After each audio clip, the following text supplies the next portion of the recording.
Welcome back to the Weekend Warrior Show Recap Podcast. I'm Ty from the Unemployed Architects. So I'm talking about 2 weekends of shows.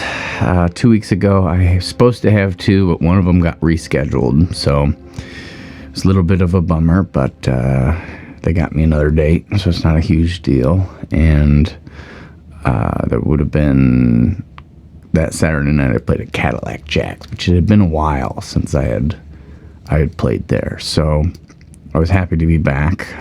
Didn't quite bring enough sound. It's not really a big room, so I didn't really think I would need much, but I ended up probably should have brought both JBLs to push the volume a little bit extra, and because it ended up, and it was like I pushed it a little too hard. There was a little bit of distortion going on the guitar, so it sounded kind of, I don't know, just a little bit not ideal. But other than that, it was pretty good. I did a lot of medleys. It's a good crowd. It was good to have like a interactive crowd that was, I feel like a lot of people stayed because I was playing. I think the bar had a good night as well. I actually had an old friend from middle school, which was, different lifetime. But, and I don't really keep in touch with them as good as I wish I did, but He was one of my best friends in middle school, and his family didn't really tell him they were coming to see me, so it was just kind of a surprise, and it was good to see him. And his older brother I know well, too, because he's friends with my brother, the Burgesses. But it's cool to see them. It was cool to...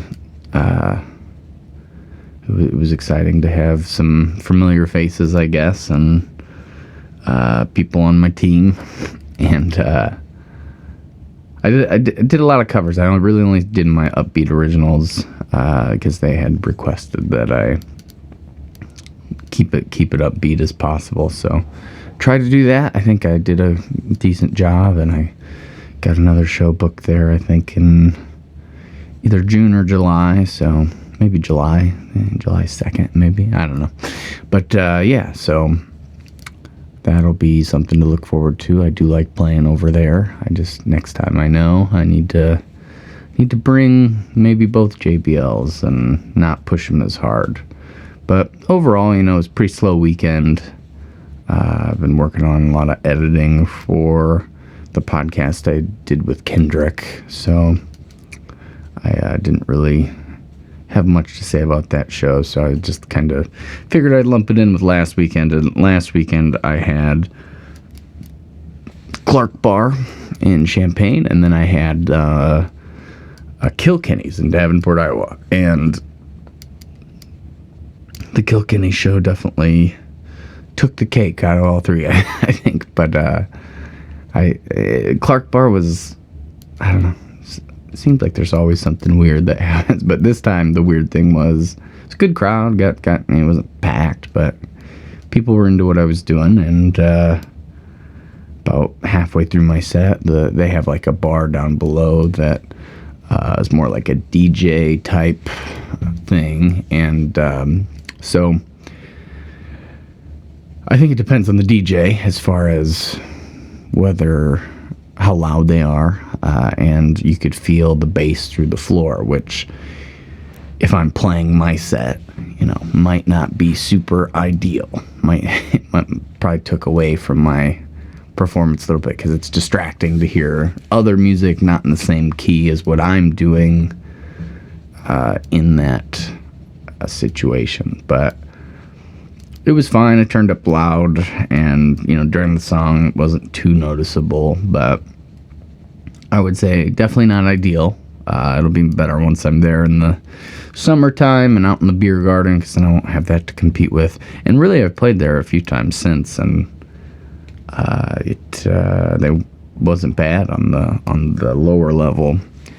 I do feel like I started out this show like real muddy, and I did the same thing last time. So I just wonder if it's something about that room that like maybe sounds because when I'm sound checking, I'm not really playing a song yet. My vocals sound like too crisp, so I end up cutting the highs and boosting the low end, and then when I start playing and it's not feeling right for a while, I'm like, why is it not feeling right? And then eventually I cut the lows, push the highs, push the overall vocal volume, and that usually fixes it. And I think but it was like maybe 5 songs after I figured that out with the sound. Of course, then I had to compete with the lower level sound, but it is what it is.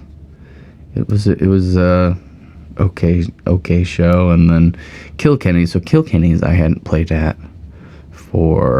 since before the pandemic, so over 2 years. And this was one of our staple shows back in the day. It always used to be a double night where you'd play Friday night and Saturday night, and they'd provide like a room. You'd get a certain amount of money for the whole weekend, and booked through a guy named Kevin Presby, who's also a pretty good musician if you want to check him out.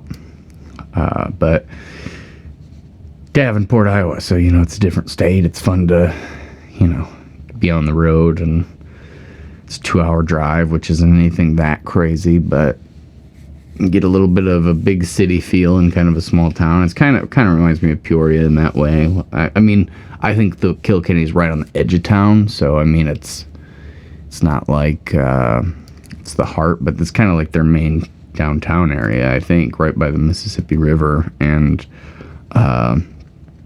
it was nice. They had more of a stage than they used to, and it was like blocked off, which before you'd have problems when you were either setting up or tearing down, where people would try to walk right through your area. Even if you tried to block it off, some people would still try to, but now that's not really possible, and it's raised up higher. I did bring my 2 JBLs because I think I don't know. I always feel like it needs to be louder than it is over there. But it was nice. It was a good volume. I didn't push either of them too hard. And then I had one, since I'm sitting, I had the one that was like, I only stacked it too high. And then I had one kind of over here that was like really, really high on the backside, kind of to fill out the room.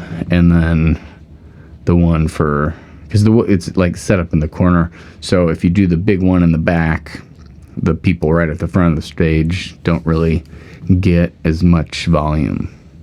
So I had one that was pointed right at them, and I didn't push that one quite as hard, but I think it definitely helped the overall sound, and if it sounded good. I played pretty solidly, and it was packed.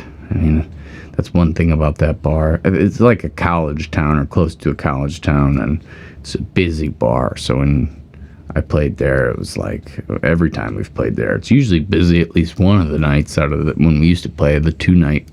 But this was, turned out to be a very busy evening, and I couldn't quite, get people as much as I wanted to, but I had people interacting with me, like requesting songs and, cheering after I'd play. I did a lot of medleys, and I've been working on revamping all my medleys a little bit, or the main medley, and then adding a couple extra new songs into just the general performance. And I definitely wanted to, I don't know, there's the same person that I think she owns the place or manages the place, so it's like when I'm in that situation, it's like I don't want to play the exact same set that I used to. Not that I ever really play the same set, but I play similar sets sometime. A lot of the same closers and same last set, big kind of, so big numbers, I guess. All the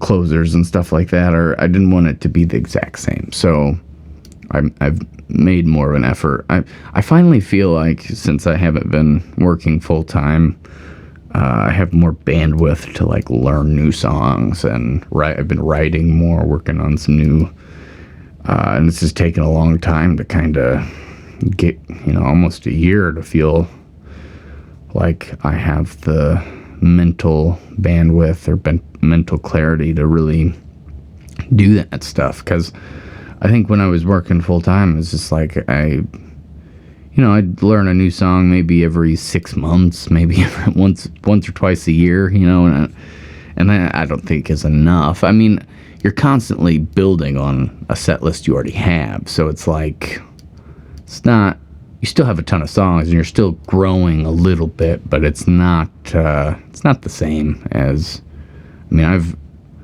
think I have 3 or 4 full songs I've inputted into the set. I've inputted 3 full songs, but working on a 4th. And the 4th one I'm really excited about because it's a cover that I actually really enjoy. But and then, little parts of other songs I've kind of inputted into the medley just to kind of spice it up a little bit, so it's not like the same 12 songs in a row, same order. I mean, I mix it up most of the time. I feel out the crowd and see what they're kind of liking in the medleys and stuff, and then I'm like, okay, well, I can shorten this song very easily because they don't really seem to be reacting, or vice versa. If they're really into it, it's like I can extend it, maybe have them help me sing a little bit.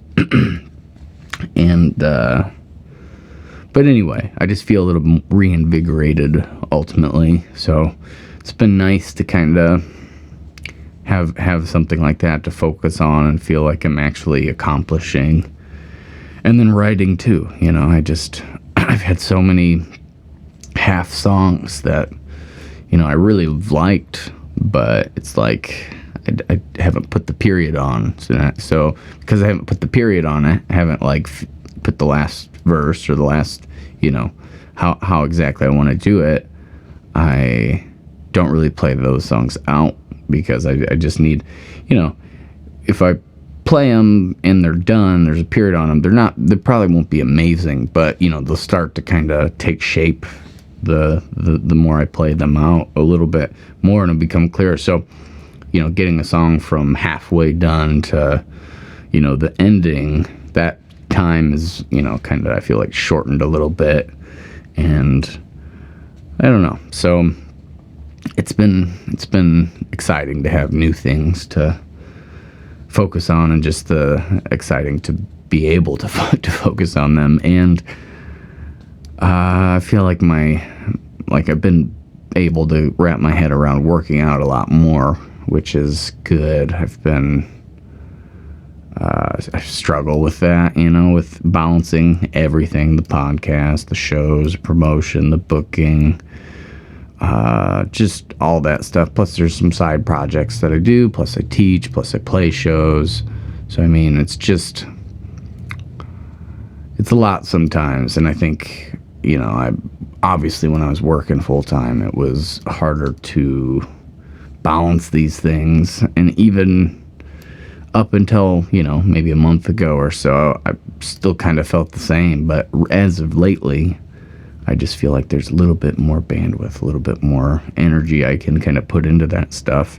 I've been trying to do more weight training with my working out, not just, long cardio like I used to do.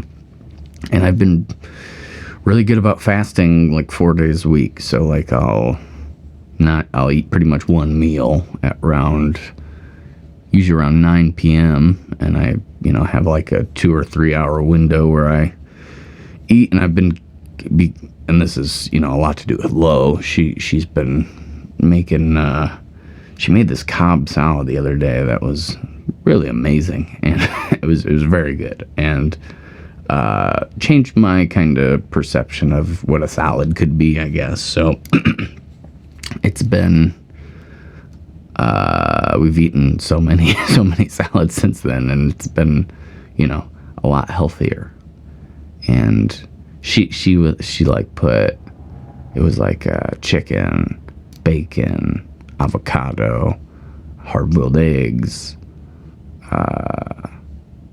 I don't know, probably a lot of stuff I'm leaving out, but, and minimizing the carbohydrates, but still getting a lot of protein. And I feel a lot better. I'm down about 10 or 15 pounds, which is exciting for me. I feel like my belly isn't quite as bleh. And that's been good as well. And I don't know, Pandemic Relief finally out on the Spotify, finally out on anywhere you stream music. Took forever to get it there because they weren't a fan of the QR code on the cover, so I had to redo that, so it wasn't out in time. But it's finally there. I don't feel like it made any major waves of anything, but, something I did, I guess.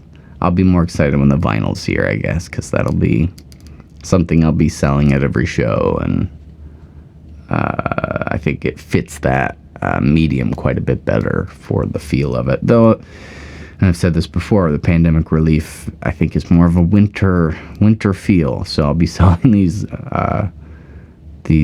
vinyls in the summertime, because that's when they'll be done. I don't think they'll be quite as... They might not grab people quite as much. I don't know. There's no science to anything I'm saying. I'm just guessing. I just feel like, there is more of a cold, kind of distance feeling, which, if I'm talking about pandemic stuff, of course, it's going to have that kind of feel to it. But it was still a fun project, even though I don't know if anybody really cares or anything. It was fun to work with my brother on the album art, and how that all came together was interesting, because it's a multimedia project. You'll be able to scan the cover of the vinyl and it'll go to the actual recording of the album, or the EP. So that'll be a lot cooler. But so this week I have Houdini's tonight, which is Friday, and then tomorrow I have a new place, Club 122, or 122 Club in Streeter, and it's my first time over there. It's a late show. It'll be 10 to 1 a.m., and it definitely snowed today, so I don't know. It's supposed to be cold tomorrow, but I'm happy for the work. I was so paranoid about getting all my dates filled in March, and then I was thinking that tomorrow wasn't going to be one of those dates that just slipped through the cracks, slipped through my fingers, and then last minute I finally got something, and so just excited to have every Friday and Saturday night booked, and doing a booking workshop this Sunday, talking to some bands about my method for that, so that'll be something different. And anyway, so that's kind of what's coming up. I get to that point where I'm like freaking out about March, and then I get it finally filled, and I get this like, oh, and then I look at April and I'm like, shit. I have a lot of dates left. So I've been pretty lucky. I've gotten quite a few of the dates that I had in April open, booked, but I still have 3 that are eluding me, I guess, and one of them, really 2 of them, are kind of earlier in the month, so I don't know how those are gonna go. May I'm stacked, June I'm stacked, July is starting to have some things booked, and then I'm excited to say I'm gonna be at Shoe Fest this year. I got that booked and squared away, so that's not till September, but still exciting. It'll hopefully get me in front of some new faces that will like what I do, and I've always wanted to be on the festival circuit, but I just don't know how to get there. So hopefully this is a road to kind of at least pave the way a little bit to get more. And I've been booking a lot. I think I'm gonna have a couple shows in Indiana, kind of Indianapolis area. And then I'm going to have a Michigan show in Michigan. And then I'm going to have, I know I got the Davenport show in April, but I also have a show up in Bellevue in July. So, and I think working on a couple shows in Wisconsin, in the St. Louis area. I have maybe 3 or 4. So, spreading it out a little bit. So that's good. It's something to look forward to. I'm excited about that. So anyway, that's what's been going on. Appreciate anybody who takes the time to listen, and I will talk to you next time. All right. Have a good one. Bye.